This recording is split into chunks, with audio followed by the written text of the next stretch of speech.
여러분, 안녕하세요. 오늘도 이렇게 찾아와 주셔서 감사합니다. 오늘 들려드릴 이야기는요. 제 인생에서 가장 어두웠던 25년, 그리고 그 어둠 속에서 제가 어떻게 진실을 발견하고 새로운 삶을 선택하게 되었는지에 대한 이야기입니다. 이 이야기는 아직도 고통 속에서 살아가시는 분들에게 작은 용기가 되었으면 하는 마음으로 준비했습니다. 준비되셨나요? 그럼 시작하겠습니다. 주인공은 박미숙 씨, 올해 51살이십니다. 25년 전 26살에 결혼하셨어요. 남편 이름은 강민수, 첫인상은 나쁘지 않았다고 합니다. 차분하고 말도 잘하고 미래에 대한 계획도 있어 보였죠. 나는 꼭 고시를 붙을 거야. 그러면 우리 잘 살 수 있어. 그 말을 믿고 결혼했습니다. 하지만 결혼은 현실이었습니다. 결혼 3개월쯤 지났을 때였습니다. 박미숙 씨가 저녁을 준비하고 있었어요. 남편이 퇴근해서 들어왔는데 표정이 좋지 않았습니다. 여보, 힘든 일 있었어? 박미숙 씨가 조심스럽게 물었습니다. 그런데 남편의 대답은 야, 너 말이야. 박미숙 씨는 깜짝 놀랐습니다. 야라니? 결혼하고 처음 듣는 말투였어요. 왜 그래?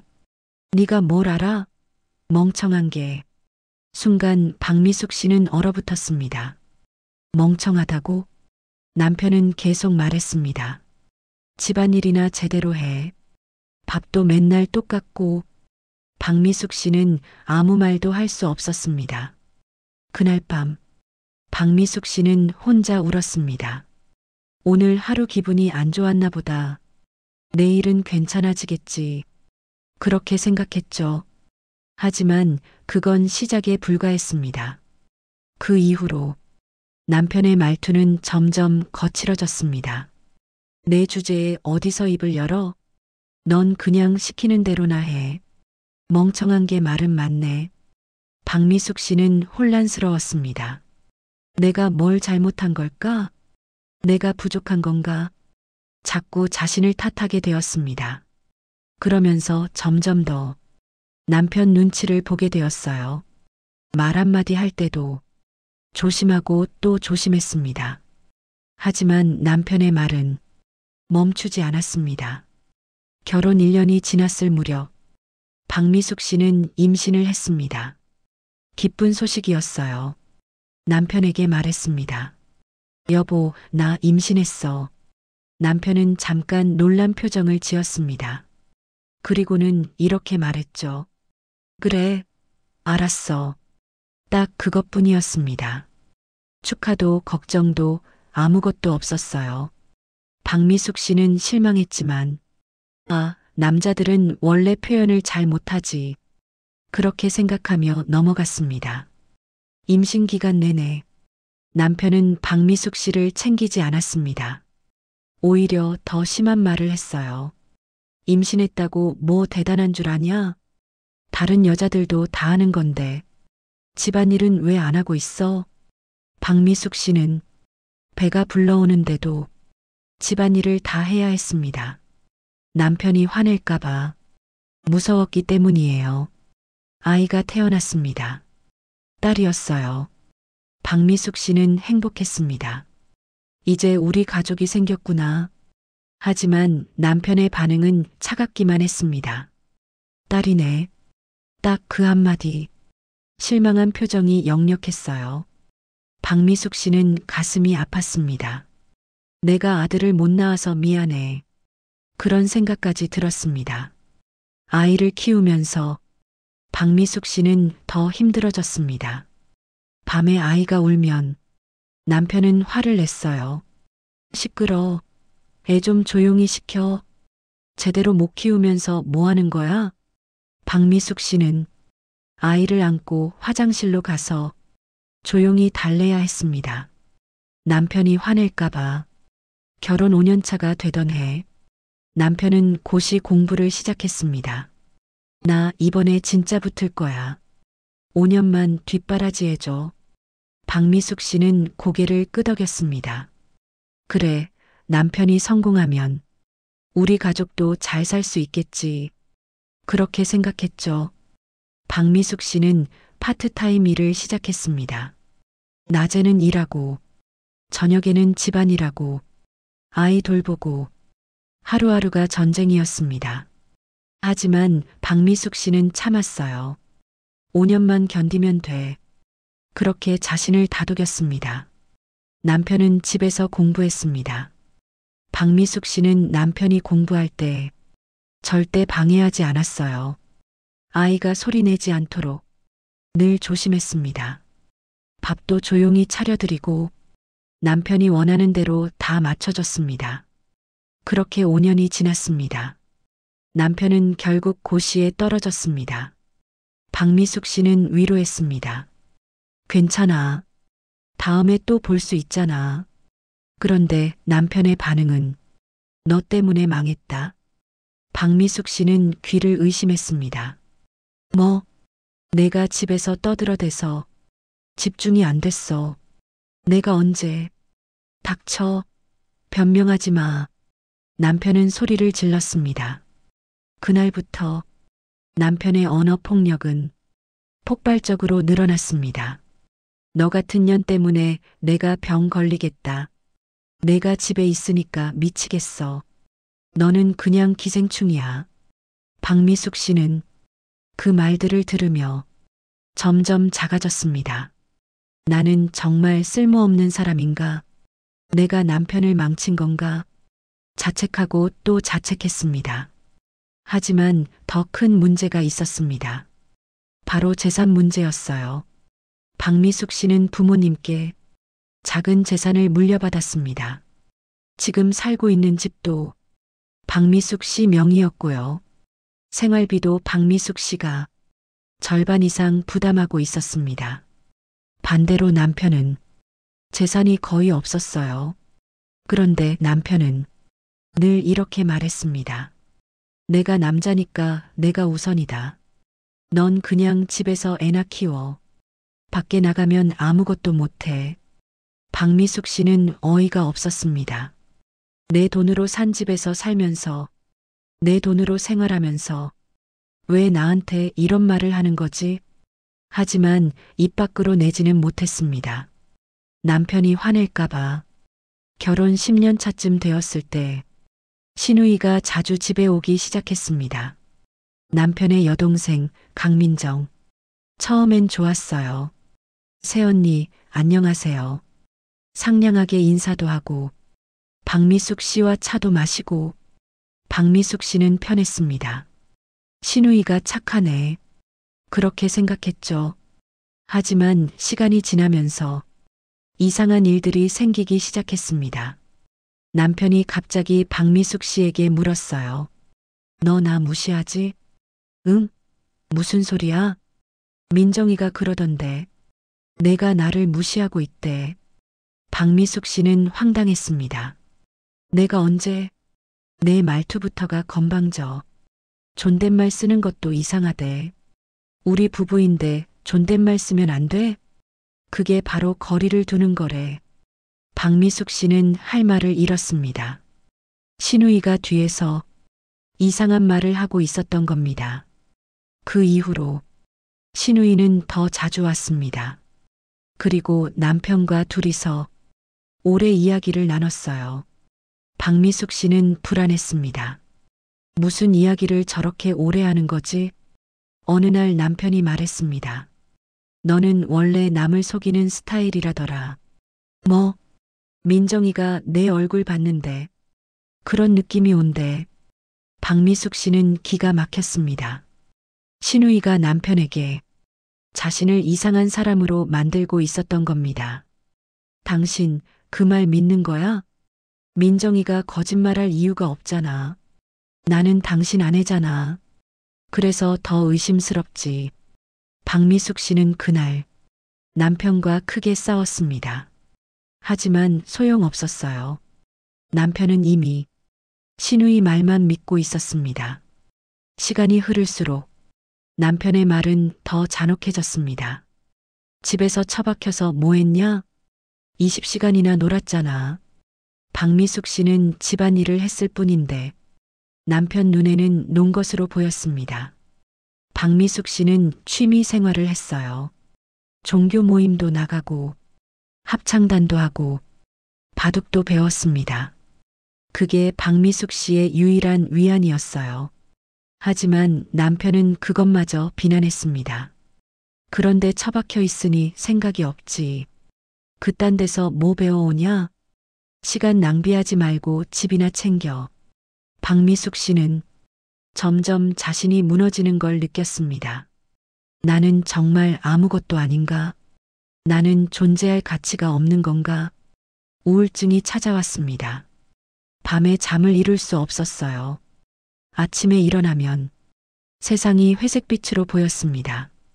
그 와중에 남편은 자기 월급으로 자가용도 사고 캠핑카 유지비도 쓰고 여행도 자주 다녔습니다. 박미숙 씨 없이 나 혼자 좀 쉬고 와야겠어. 그렇게 말하며 주말마다 떠났어요. 박미숙 씨는 집에 혼자 남았습니다. 외박도 잦아졌습니다. 일 때문에 늦을 것 같아 문자 한 통만 보내고 밤새 집에 안 들어왔어요. 박미숙 씨는 의심했습니다. 혹시 다른 여자라도 있는 건 아닐까? 하지만 물어볼 용기가 없었습니다. 남편이 화낼까봐. 결혼 20년이 지났습니다. 딸은 이미 대학생이 되었어요.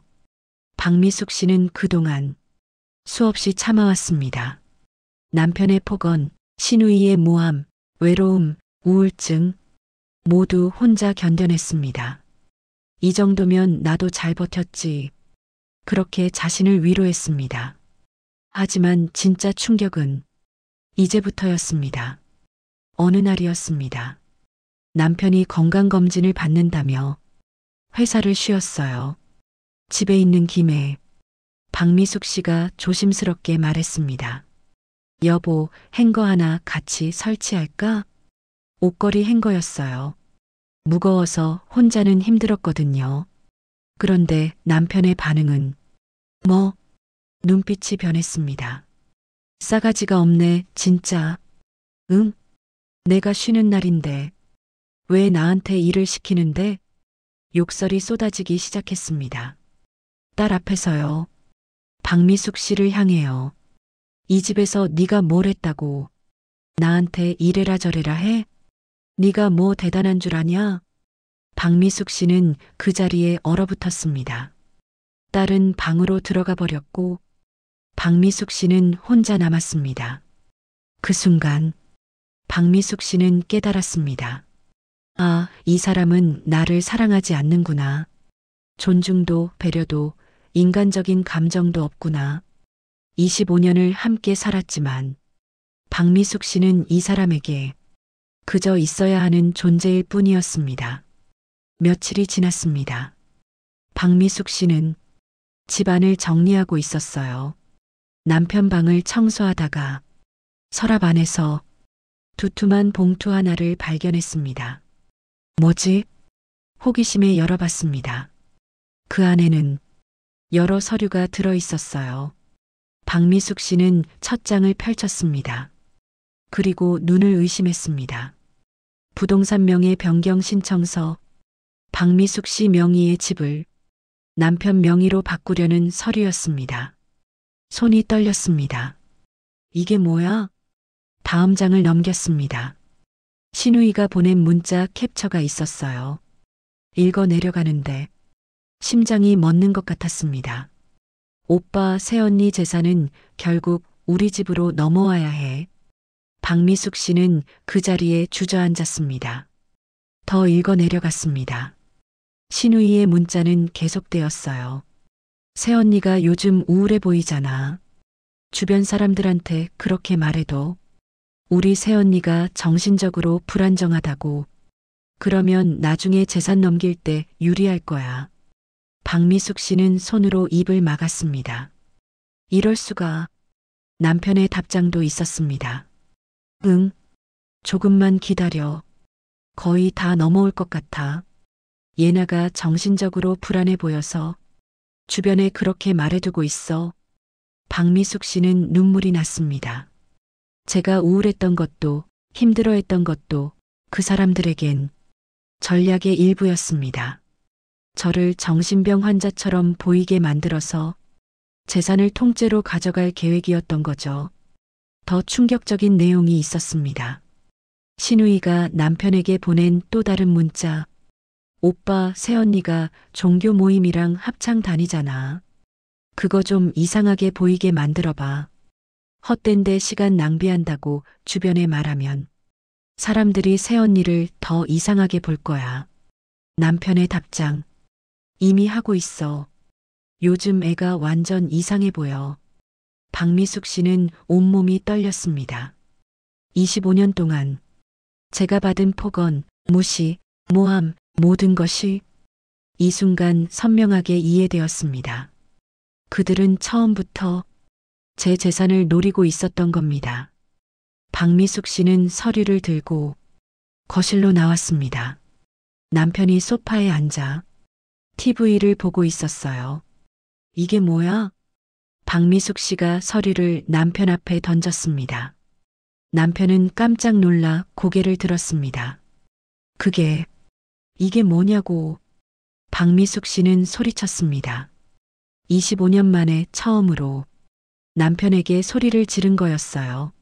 남편은 당황한 표정으로 시치미를 뗐습니다. 그냥 알아보는 거야. 알아보는 게 이렇게 구체적으로 준비해? 박미숙 씨는 문자 캡처를 보여줬습니다. 그럼 이건 민정이랑 짠 거지? 남편의 얼굴이 새하얗게 질렸습니다. 당신 내 서랍을 뒤졌어? 중요한 게 그거야? 지금 내가 왜 남의 물건을 뒤져? 남편은 화를 내기 시작했습니다. 박미숙 씨는 웃음이 나왔습니다. 이 사람은 지금 자기가 잘못한 건 생각 안 하고 제가 서랍을 뒤진 걸 탓하고 있었습니다. 당신 정말 대단하네요. 25년 동안 날 속였어. 그것도 민정이랑 짜고. 그건 내 재산 때문이었지? 처음부터 그게 목적이었어? 남편은 대답하지 못했습니다. 박미숙 씨는 말을 이었습니다. 내가 우울해 보였던 거 당신이 날 그렇게 만든 거잖아. 매일 폭언하고 무시하고 나를 정신병자처럼 보이게 만든 거지. 그게 아니야. 그럼 뭔데? 남편은 입을 다물었습니다. 박미숙 씨는 그 모습을 보며 모든 걸 깨달았습니다. 이 사람은 변명조차 할 수 없는 거였습니다. 다음 날 박미숙 씨는 신우이를 불렀습니다. 민정 씨, 우리 이야기 좀 합시다. 신우이는 불안한 표정으로 왔어요. 왜요, 새언니? 박미숙 씨는 문자 캡처를 보여줬습니다. 신우이의 얼굴이 하얗게 변했습니다. 이게 어떻게, 왜 이랬어요? 박미숙 씨가 조용히 물었습니다. 신우이는 한참을 침묵하다가 갑자기 울기 시작했습니다. 오빠가 먼저 시작한 거예요. 오빠가 새언니 재산 이야기를 먼저 했어요. 민정아, 우리 형수 재산 많잖아. 나중에 우리가 잘 활용하면. 그렇게 말했어요. 신우이는 흐느끼며 말했습니다. 전 그냥 오빠를 도운 것뿐이에요.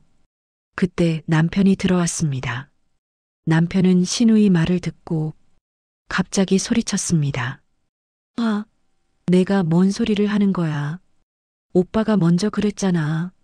내가 형수를 싫어해서 시작한 거잖아. 두 사람은 서로 책임을 떠넘기며 싸우기 시작했습니다. 박미숙 씨 앞에서요. 박미숙 씨는 그 모습을 가만히 지켜봤습니다. 이상하게 마음이 차분해졌어요. 25년 동안의 혼란이 순식간에 정리되는 느낌이었습니다. 이 사람들은 처음부터 이런 사람들이었구나. 박미숙 씨는 조용히 입을 열었습니다. 그만하세요. 두 사람이 박미숙 씨를 바라봤습니다.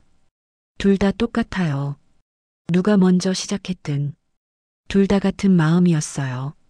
박미숙 씨는 담담하게 말했습니다. 이제 저는 여러분 인생에서 빠질 겁니다. 당신, 남편이 말하려 했지만 박미숙 씨는 손을 들어 막았습니다. 그리고 이 재산은 여러분과 상관없습니다. 제 돈이고 제 집이에요. 여러분은 아무 권리도 없습니다. 남편은 그제야 엉망이 된 얼굴로 말했습니다. 당신은 정말 이럴 거야? 네. 박미숙 씨는 단호하게 대답했습니다. 이제부터는 나라는 사람을 위해 살겠습니다. 25년 동안 당신들을 위해 살았으니 이제는 제 인생을 살 권리가 있어요. 신우이가 울며 말했습니다. 새언니 정말 미안해요. 미안하다는 말로는 부족해요. 이제 각자의 길을 가세요. 박미숙 씨는 돌아섰습니다. 뒤돌아보지 않았어요. 그날 이후 박미숙 씨는 이혼 절차를 시작했습니다. 변호사를 만나고 서류를 준비하고 모든 증거를 정리했습니다. 남편은 끝까지 이혼을 거부했습니다. 다시 생각해봐. 우리 25년을 함께 살았잖아. 하지만 박미숙 씨는 흔들리지 않았습니다.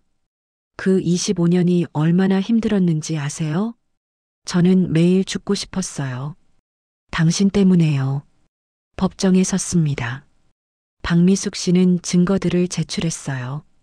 남편과 신우이의 문자, 재산 빼앗으려던 서류, 그리고 25년간 받은 폭언의 기록들.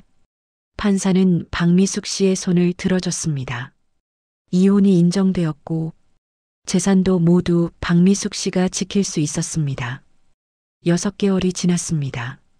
박미숙 씨는 이제 혼자 살고 있어요. 남편도 신우이도 더 이상 박미숙 씨 인생에 없습니다. 처음에는 무서웠습니다.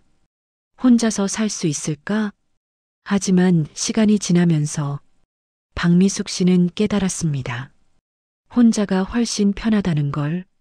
아침에 일어나면 눈치 볼 사람이 없었어요.